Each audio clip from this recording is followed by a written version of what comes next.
Bonjour à tous, nous sommes ravis de vous accueillir ce matin malgré ces conditions météo un peu taquines. On n'était pas tous sûrs d'arriver à bon port, donc merci d'avoir bravé le froid, la glace, la neige pour venir nous voir ce matin et échanger avec nous sur ce passionnant sujet qui est le Flex Office qui anime tellement de questions et de débats aujourd'hui.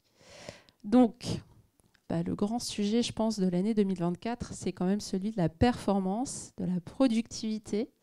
On a énormément de clients qui nous interrogent aujourd'hui pour savoir quel est l'impact du travail hybride, quels sont les modèles d'organisation spatiale les plus performants, est-ce qu'on a des billes pour dire que ça marche ou pas. Donc c'est vraiment le programme de cette matinée d'échange.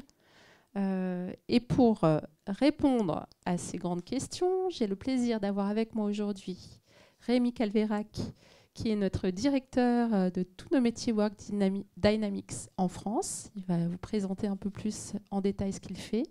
Et puis Colette Hamon, ici au premier rang, qui est la directrice de la transformation managériale et culturelle chez CNP Assurance, et qui va nous partager vraiment un retour d'expérience fourni sur ce qu'elle a déployé dans son organisation. Donc vous allez voir vraiment des points très inspirants, très nourris.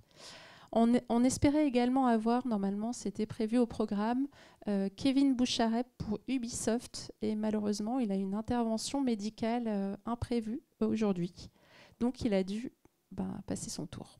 Mais on a le plaisir, de vous dire qu'il va quand même bien. Et deux, on a quand même recueilli son témoignage pour Ubisoft et je vais essayer de vous retranscrire un peu ce qu'il nous a partagé pour vous nourrir dans vos réflexions. Donc Rémi, un petit mot de ta part. Déjà, bonjour à tous et effectivement, merci de nous avoir rejoints par des conditions pas simples. C'est un grand sujet, le flex, qui nous anime tous depuis de nombreuses années. Il n'y a rien de nouveau dans le flex. Ceci étant, il y a une accélération incroyable liée au post-Covid. On le vit tous. Et aujourd'hui, on a une panoplie, je dirais, d'états d'avancement dans la progression vers le flex qui est inégalée dans le passé, puisqu'on a ceux qui passent encore le pas. Il y en a encore beaucoup, ceux qui l'ont déjà vécu avant Covid et qui passent au 2.0, ceux qui passent au 3.0. Et donc, on a un retour d'expérience très large et avec des cas extrêmement variés. Et on pense que cette variété, cette diversité de situations va continuer. Et ça sera les mots de la fin, de toute façon, pour parler un peu plus du futur. En deux mots, on a beaucoup de retours parce qu'on travaille, et vous le savez, GLL, avec tout à la fois le monde du propriétaire investisseur et le monde de l'utilisateur final. Et j'ai la chance de diriger un grand nombre d'équipes avec une grande profondeur d'expertise et de métiers très différents. Pour faire simple, tous les métiers de nature non transactionnelle de GLL. Donc, on travaille à l'échelle des portefeuilles, bien sûr, et les portefeuilles sont complètement impactés par ce qu'on est en train de se dire, par le flex, mais aussi par des grands sujets ESG, bien évidemment. Et ensuite, dans tous les sujets de mise en œuvre de ces projets, qu'ils soient très immobiliers ou très RH, évidemment. Et je pense que c'est ce qui va nous animer particulièrement aujourd'hui, avec les retours d'expérience, notamment de Colette. Voilà.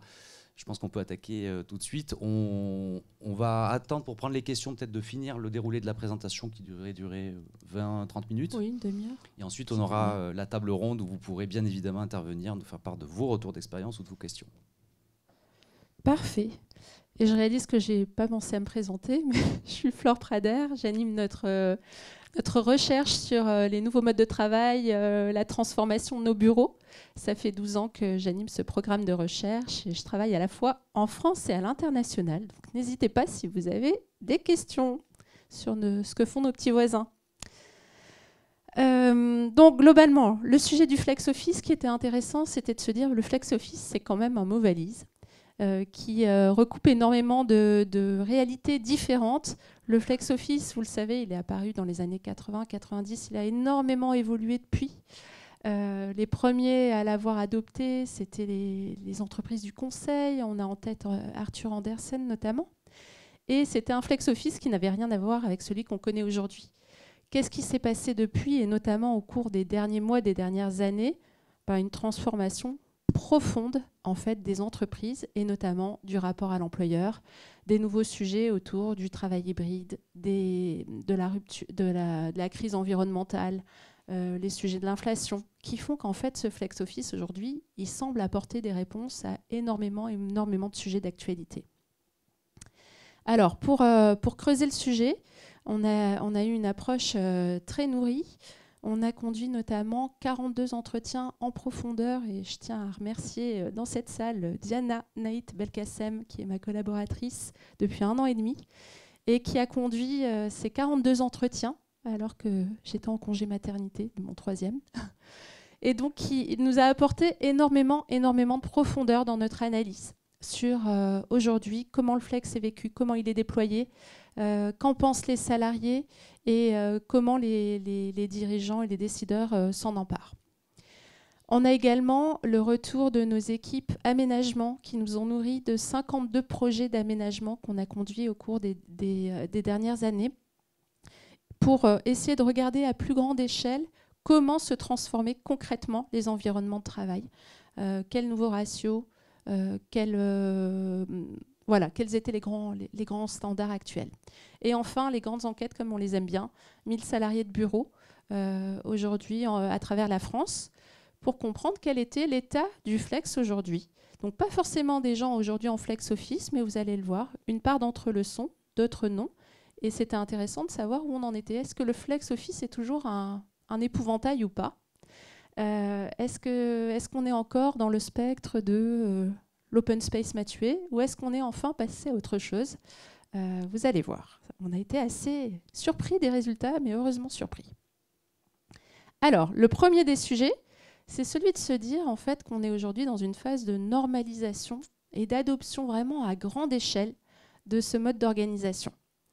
En fait, ce qui est intéressant, c'est que quand on regarde aujourd'hui la part de salariés en flex aujourd'hui en France, ce qu'on nous dit, c'est qu'on avait globalement 8% des salariés qui nous disent « j'avais déjà du flex déployé dans mon entreprise avant le Covid ». Donc ça, c'est notre photographie avant Covid. Mais on a surtout 26% aujourd'hui, donc 8 plus 18, qui nous disent qu'ils sont en flex office aujourd'hui dans leur entreprise. Donc 26% de salariés concernés.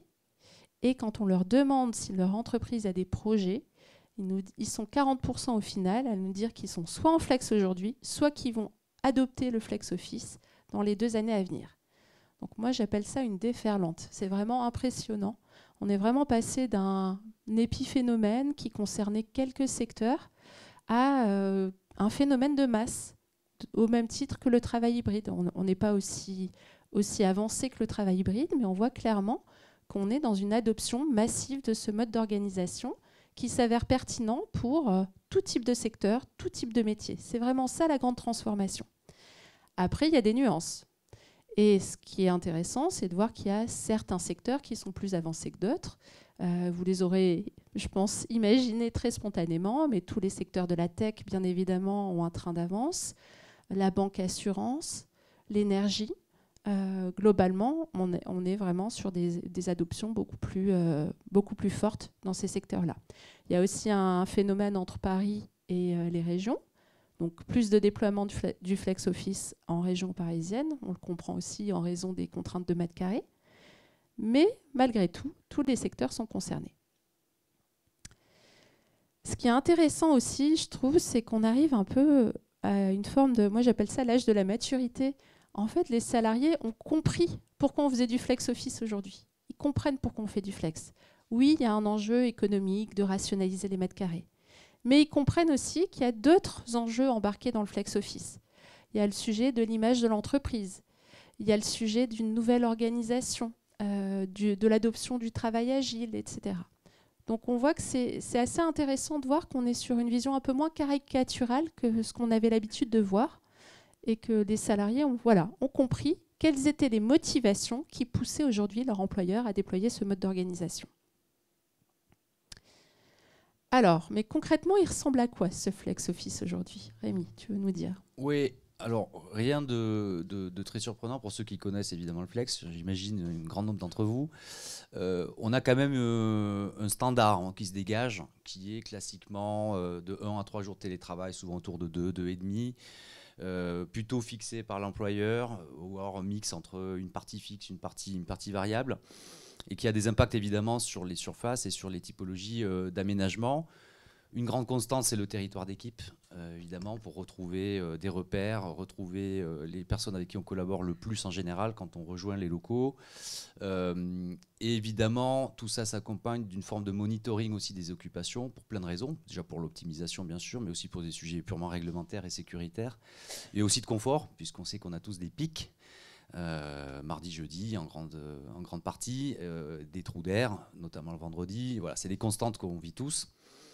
Et afin d'améliorer l'expérience, mais aussi de rationaliser, on a un sujet de lissage de la présence dans les locaux qui est très important aujourd'hui. On reviendra sur le sujet, mais donc on a un monitoring en tout cas qui est établi, le plus simple restant les badges, c'est ce qu'on voit de manière assez générale. Et évidemment, on peut aller beaucoup plus loin avec des sujets de capteurs, avec des sujets de déclaration de venue sur site, plus ou moins imposés, qui peut aller pour certains, alors ça on ne l'a pas vu en France, mais on le voit aux États-Unis, à l'obligation de réserver. Évidemment, quand on oblige à réserver, on a exactement le nombre de personnes qui viennent. S'il y a un trop-plein, ils ne peuvent plus réserver, ils restent chez eux. Donc en fait, on contraint l'expérience de travail par la gestion de l'espace. Donc c'est ce qui paraît un peu fou. Les Américains se demandent pourquoi aussi les collaborateurs ne reviennent pas beaucoup. Ça peut contribuer. Donc voilà.